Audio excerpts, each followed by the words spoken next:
Today I'm going to talk to you about altruism by focusing on the social exchange theory. First off, let's start by going over what altruism is. According to Myers, altruism is a motive to increase another's welfare without conscious regard for one's self-interests. So essentially, it's selfishness in reverse.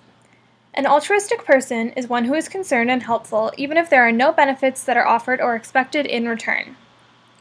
Take a moment to think about the people in your life.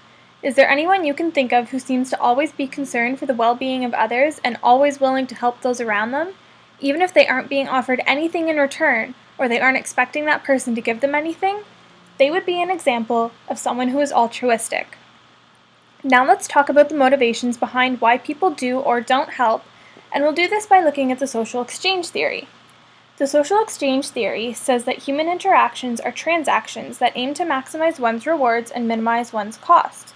However, it also says that it does not contend that we consciously monitor costs and rewards, only that such considerations predict our behavior. It leaves us with the implication that there is no such thing as true altruism. There is no true act of helping. This can be explained through egoism, which is the idea that self-interest motivates all behavior. Cost-benefit analysis is an important part of the social exchange theory. Essentially, it is that we calculate the pros and cons of doing something in order to help us make a decision. Here's an example. Let's say that you have the opportunity to volunteer at a community center or a school.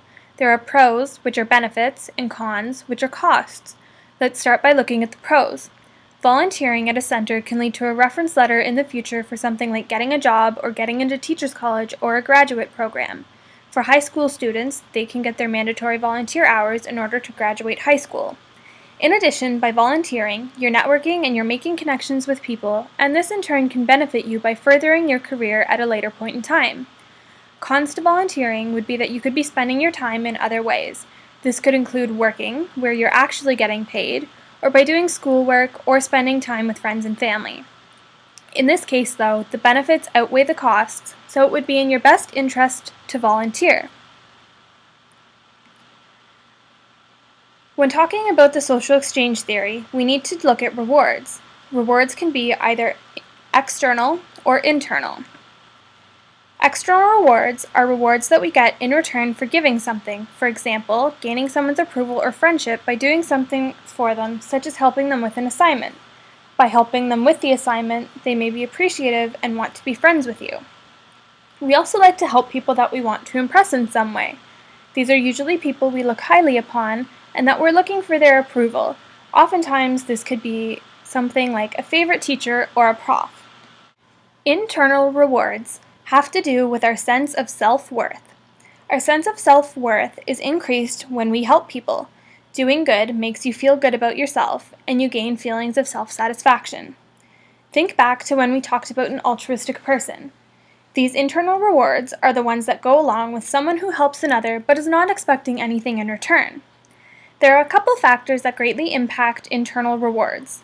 They are physiological responses, the helper's emotional state, and personal traits. The first two go hand in hand. Physiological responses can either make you feel good or make you feel bad. When you feel bad, you have high levels of anxiety, causing you to be in a negative emotional state. Now let's talk about personal traits. Some people by nature are inclined to help other people. And people like this have higher levels of emotionality, empathy, and self-efficacy. Overall, we find that when people feel bad, they want to do something good in order to neutralize their bad feelings. Now let's talk about feel bad, do good. Incorporated into this is the idea of guilt, which is a painful and powerful emotion. Many people feel guilt after they have done something bad.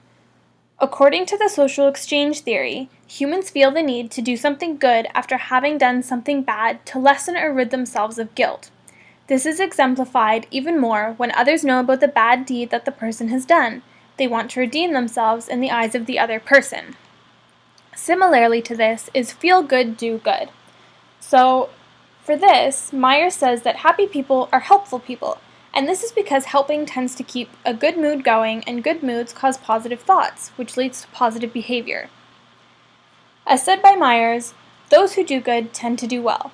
So if you're on the fence about doing something good, remember what Myers says, and do good.